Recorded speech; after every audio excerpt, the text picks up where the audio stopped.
finally some eggplant. These eggplant have been planted since at least the beginning of March. And I've been waiting and waiting. They're growing taller and taller and taller, but they hadn't been producing any eggplant until last week.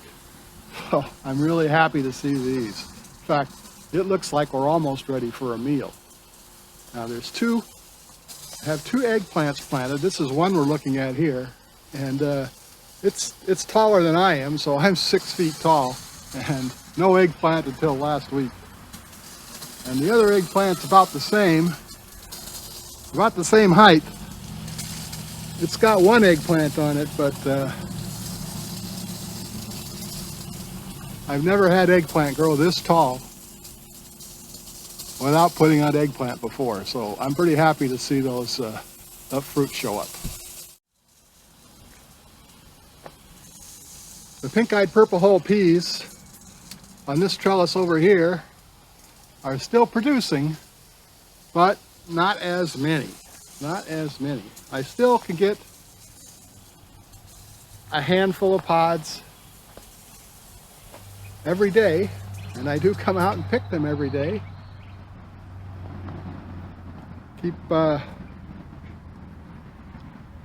putting pounds of purple hull peas in the freezer. So that's working out pretty good. But they've slowed down. They've slowed down.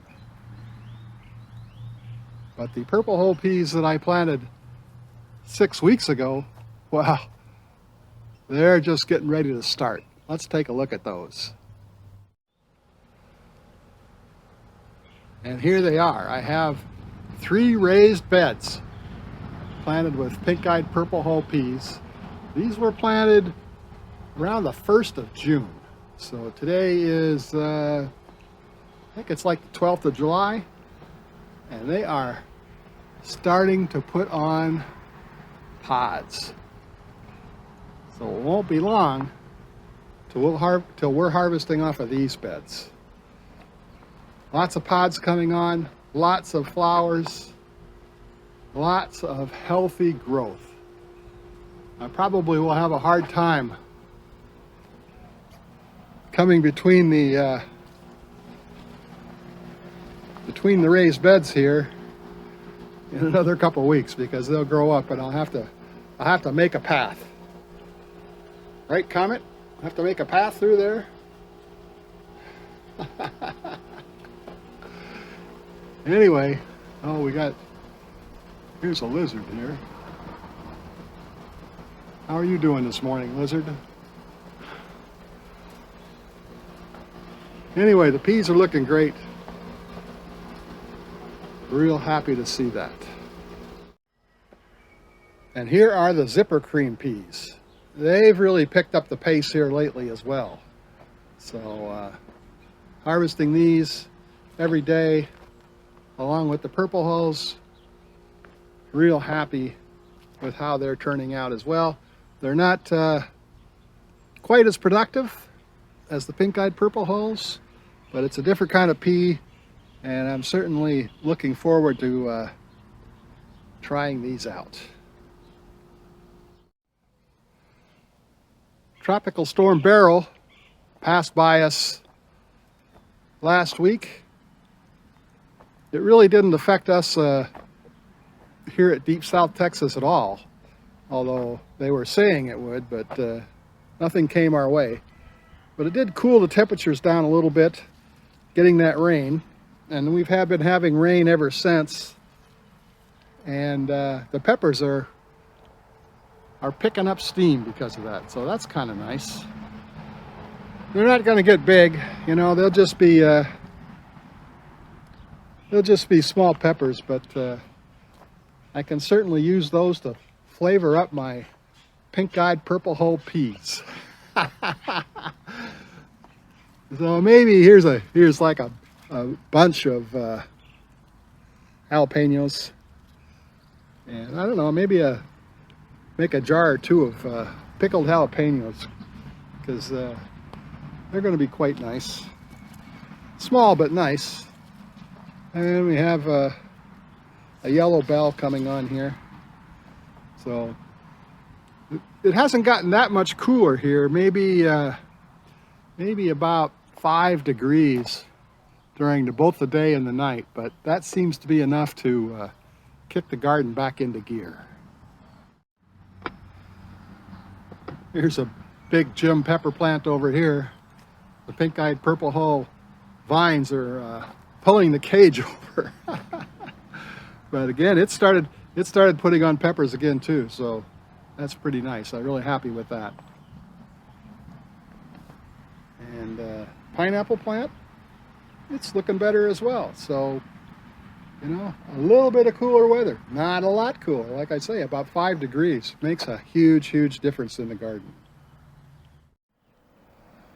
The banana trees are looking healthy. No banana flowers yet, but I wouldn't expect to see those till about September. So we have a while to go before that happens. But they look good. My moringa trees that I cut way back several months ago to harvest the leaves, they're taken back off again. They gotta be 15 feet tall already after they got cut back to about 2 feet. So they grow fast. And my artichoke plant has died way back. It may not look like it to you, but for me, it covered this this whole raised bed between the two eggplants. It was went from side to side there. It had to be 9 feet wide in diameter. And now it got a little bit hot. It died back. No artichokes. I don't know what to do about this thing. I mean, the plant really seems healthy in the spring, but doesn't stand up too well when it gets a little hot. Or maybe it just gets too much shade here underneath the banana trees. I may have to move it, but no artichokes. The ginger and turmeric are looking really healthy. They seem to like this spot. Of course, we won't be harvesting those until November. So a month ago, my Naval orange tree didn't seem like it had that many oranges on it, but now since the oranges have gotten a little bit bigger, I see them all over the tree. So I think we're going to have a pretty nice harvest of Naval oranges, and a nice size this year as well. So pretty happy with that.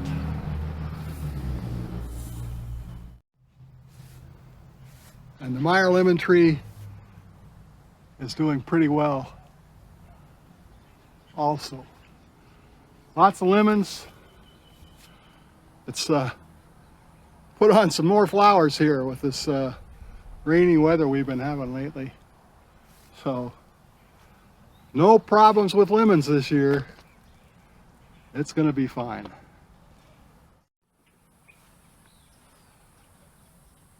Here are some more orange trees over here. Use these oranges for juice.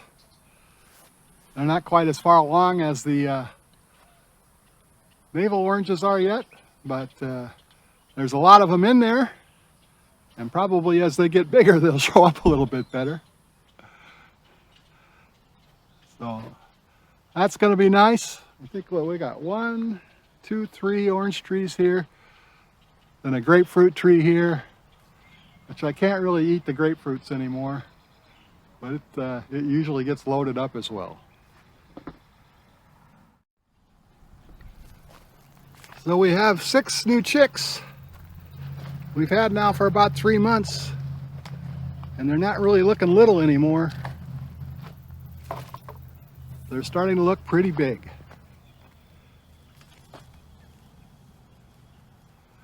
They've been sleeping in with the big girls for the last month.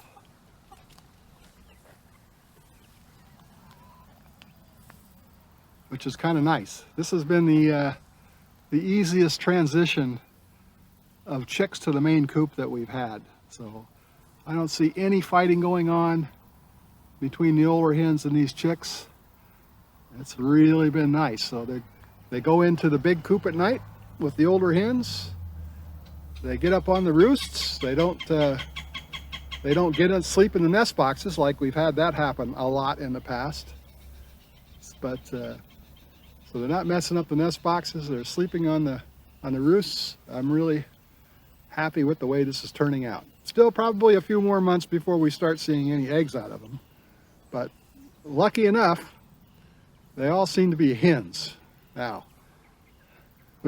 You buy chicks in the past and they're all supposed to be hens, but sometimes roosters show up. But these all seem like hens. During the day, I do open up their little coop because sometimes they like to go in there. I leave food and water in there. And so this is the medicated chick food. And I don't like to have the big chickens run in there and eat it all, which they certainly would. So we have this piece of plywood with the little holes cut into it that the chicks can get through, but the big chickens can't. Now, the chicks are almost too big to go through there. I think they probably have less than a week to go, or they won't be able to get in there anymore. And then they'll be going on the regular chicken food, chicken pellets that are in the big coop. And I think they're already eating them, so I don't think that's a problem. Anyway, the situation with the chickens this year and the new chickens is working out great. So a week ago last Friday, we were getting ready for Tropical Storm Beryl that might have turned into a hurricane. They were saying all along it's going to hit South Texas, and so we were getting ready. I spent Friday cleaning up the back porch, trying to put away things that might get blown away, and getting everything ready so that if I had to on Saturday, I could put plywood up over all the windows. But then the hurricane, or tropical storm at that time, turned north, and we didn't have any problems whatsoever here in Deep South Texas. Not the same situation for Galveston and Houston, but we didn't have a problem at all. Real happy with that. Though I did get the generator, electric generator out, gas-powered generator out, and worked on that for about an hour and ran it for a half hour, so I'd have some electricity in case worst came to worst, but luckily it was okay. So right now I'm sitting in front of my 3 beds of pink-eyed purple hull peas that I planted the 1st of June. They are looking good. They've grown a huge amount and are going to start producing next week for sure. So I'll be shelling peas and shelling peas and shelling peas. But they grow good at this time of year here in Deep South Texas. Well, I hope you enjoyed this video. If you did, please give it that thumbs up. Thanks for watching. We'll see you again next time.